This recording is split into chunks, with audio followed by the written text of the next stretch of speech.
नमस्कार दोस्तों, मेरा नाम है राहुल कुमार और आप देख रहे हैं मेरा YouTube channel Rahul exam race. दोस्तों, आज मैं आप लोगों के जीके के महत्वपूर्ण 1000 प्रश्नों सीरीज़ की तीसरी वीडियो लेकर आया हूं, जो कि आप लोगों के लिए बहुत महत्वपूर्ण है। दोस्तों, ये क्वेश्चंस आंसर के कॉम्पिटिटिव एग्जामों में बार बार पूछे जाते हैं, इसलिए मैं चाहूँगा कि आप लोग इन क्वेश्चनों को ध्यान से कीजिएगा। तो दोस्तों, समय ज़्यादा बर्बाद ना करते हुए चलते हैं क्वेश्चंस की ओर और देखते हैं क्वेश्चंस क्या हैं। दोस्तों, अगर आप लोग चैनल पर नए हैं तो चैनल को सब्सक्राइब जरूर कर दीजिएगा और साइड में दिख रहे बेल आइकन को प्रेस करना बिल्कुल भी ना भूलें, ताकि आने वाली नई वीडियो की नोटिफिकेशन आप तक सबसे पहले पहुंच सके। तो चलिए दोस्तों, चलते हैं क्वेश्चंस की ओर। देखते हैं पहला क्वेश्चन क्या है आज का। तो बताइए दोस्तों, चीन की मुद्रा कौन सी है? तो बताइए दोस्तों, चीन की मुद्रा कौन सी है? तो कौन सी दोस्तों? युआन। चीन की राजधानी क्या है दोस्तों? बीजिंग। और इस समय चीन के प्रेसिडेंट कौन है? Xi Jinping. चलिए चलते हैं अगले प्रश्न की ओर, देखते हैं अगला प्रश्न क्या है। इंग्लिश चैनल तैयार कर पार करने वाली भारतीय महिला कौन थी? तो बताइए दोस्तों, इंग्लिश चैनल तैयार कर पार करने वाली भारतीय महिला कौन थी? तो कौन थी दोस्तों? आरती शाह, जो कि इंग्लिश चैनल तैयार कर पार करने वाली पहली भारतीय महिला थी। चलिए चलते हैं अगले प्रश्न की ओर। सिंधु घाटी के लोग किस देवता की पूजा करते थे? बताइए दोस्तों, सिंधु घाटी के लोग किस देवता की पूजा करते थे? तो देवता कौन थे दोस्तों? भगवान पशुपति शिव जी, जिनकी पूजा सिंधु घाटी के लोग करते थे। चलिए चलते हैं अगले प्रश्न की ओर। सबसे प्राचीन वेद कौन सा है? तो बताइए दोस्तों, आप लोग में से काफ़ी लोग जानते होंगे कि सबसे प्राचीन वेद कौन सा है। तो कौन सा है दोस्तों? ऋग्वेद, जो कि सबसे प्राचीन वेद है। चलिए चलते हैं अगले प्रश्न की ओर। सिकंदर से लोहा लेने वाले राजा पुरु का साम्राज्य किस नदियों के बीच स्थित था? तो बताइए दोस्तों, सिकंदर से लोहा लेने वाले राजा पुरु का साम्राज्य किस नदियों के बीच स्थित था? तो कौन कौन सी नदियाँ थी दोस्तों? झेलम एवं चिनाब नदी। चलिए चलते हैं अगले प्रश्न की ओर। मेघालय की राजधानी क्या है? तो बताइए दोस्तों, मेघालय की राजधानी क्या है? तो क्या है दोस्तों? शिलोंग। चलिए चलते हैं अगले प्रश्न की ओर, देखते हैं अगला प्रश्न क्या है।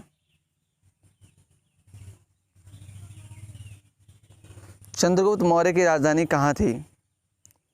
बताइए फ्रेंड्स, चंद्रगुप्त मौर्य की राजधानी कहाँ थी? तो कहाँ थी दोस्तों? पाटलिपुत्र में। और पाटलिपुत्र कहाँ है दोस्तों? बिहार में। चलिए चलते हैं अगले प्रश्न की ओर। तो बताइए दोस्तों, रावी नदी का उद्गम किस प्रदेश से होता है?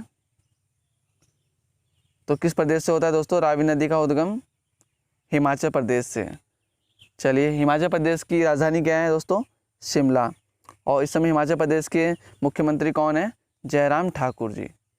चलिए चलते हैं अगले प्रश्न की ओर। भारत की सबसे प्राचीन पर्वतमाला कौन सी है?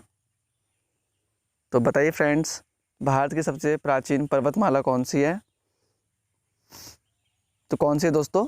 अरावली पर्वतमाला, जो कि सबसे प्राचीन पर्वतमाला है। चलिए चलते हैं अगले प्रश्न की ओर।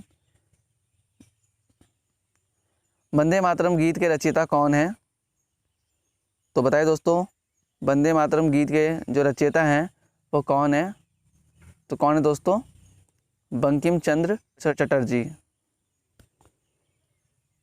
चलिए चलते हैं अगले प्रश्न की ओर, देखते हैं अगला प्रश्न क्या है। दोस्तों, question exam point of view से काफ़ी इंपॉर्टेंट है, इसलिए मैं चाहूँगा कि क्वेश्चंस को आप लोग ध्यान से कीजिएगा। तो अगला प्रश्न है दोस्तों, वर्तमान में तेलंगाना के मुख्यमंत्री कौन है? तो बताइए दोस्तों, वर्तमान में तेलंगाना के मुख्यमंत्री कौन है? तो कौन है दोस्तों? के चंद्रशेखर राव। और तेलंगाना की राजधानी क्या है दोस्तों? हैदराबाद। और आंध्र प्रदेश की भी राजधानी क्या है दोस्तों? हैदराबाद। चलिए चलते हैं अगले प्रश्न की ओर।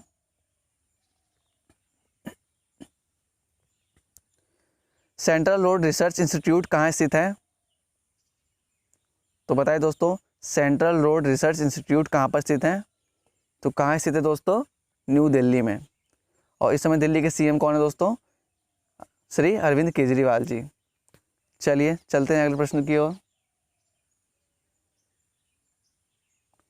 योजना आयोग के स्थान पर कौन सा आयोग स्थापित किया गया है?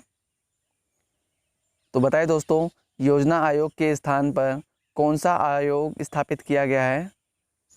तो कौन सा आयोग है दोस्तों? नीति आयोग।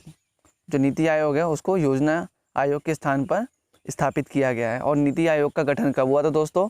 1 जनवरी सन 2015 में। चलिए चलते हैं अगले प्रश्न की ओर दोस्तों। देखते हैं अगला प्रश्न क्या है।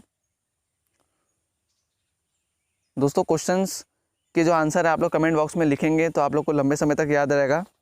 प्रतिवर्ष उत्कृष्ट खेल प्रशिक्षकों के लिए दिया जाने वाला पुरस्कार कौन सा है? तो बताइए दोस्तों, प्रतिवर्ष उत्कृष्ट खेल प्रशिक्षकों के लिए दिया जाने वाला पुरस्कार कौन सा है? तो कौन सा है पुरस्कार दोस्तों? वो द्रोणाचार्य पुरस्कार। चलिए चलते हैं अगले प्रश्न की ओर। सबसे ऊंचा बांध कौन सा है? तो कौन सा है दोस्तों? टिहरी बांध। टिहरी बांध किस नदी पर स्थित है? भागीरथी नदी पर। और टिहरी कहाँ स्थित है? उत्तराखंड में। और जो टिहरी बांध की जो ऊंचाई है दोस्तों वो कितनी है? 261 मीटर। चलिए दोस्तों चलते हैं अगले प्रश्न की ओर।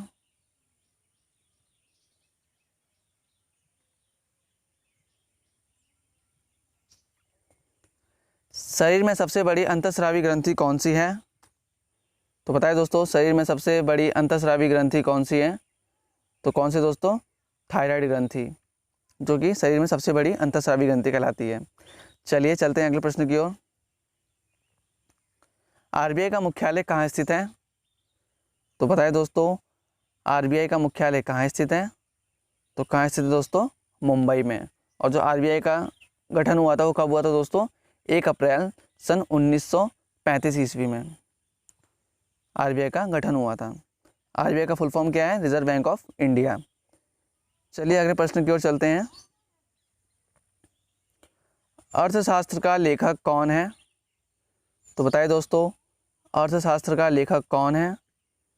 तो कौन है दोस्तों? चाणक्य, कौटिल्य, जो कि अर्थशास्त्र का लेखक है। चलिए चलते हैं अगले प्रश्न की ओर। देखते हैं अगला प्रश्न क्या है। तो प्रश्न है दोस्तों, दक्षेस का मुख्यालय कहाँ स्थित है? तो बताइए दोस्तों, दक्षेस का मुख्यालय कहाँ स्थित है?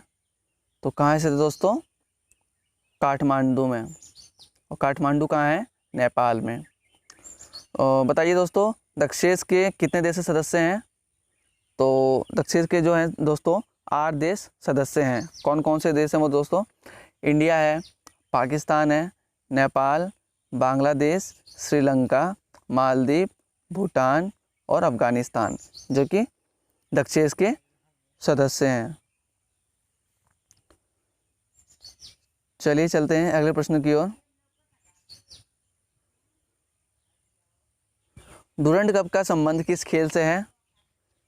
तो बताइए दोस्तों, डूरंड कप का संबंध किस खेल से है? तो किस खेल से दोस्तों? फुटबॉल से। चलिए चलते हैं अगले प्रश्न की ओर, जो कि आप लोग का आज का सरप्राइज क्वेश्चन है दोस्तों। इसका आंसर आप मुझे कमेंट बॉक्स में दे देना। तो क्वेश्चन है दोस्तों, प्रधानमंत्री पद से त्यागपत्र देने वाले प्रथम प्रधानमंत्री कौन थे? तो इसका आंसर आप लोग मुझे दोस्तों कमेंट बॉक्स में दे सकते हैं। तो दोस्तों ये थे आज के 20 महत्वपूर्ण प्रश्न, जो कि बहुत ही आप लोग के लिए इंपॉर्टेंट थे। तो दोस्तों आशा करता हूँ कि आप लोगों को मेरी वीडियो काफ़ी पसंद आई होगी। अगर पसंद आई होगी तो वीडियो को लाइक ज़रूर कर दीजिएगा और एक प्यारा सा कमेंट करके मुझे ज़रूर बताना कि वीडियो कैसी लगी। तब तक के लिए दोस्तों इस वीडियो में इतना ही। मिलते हैं अगले वीडियो में कुछ नए महत्वपूर्ण प्रश्नों के साथ। तब तक के लिए bye bye, take care, Vande Mataram.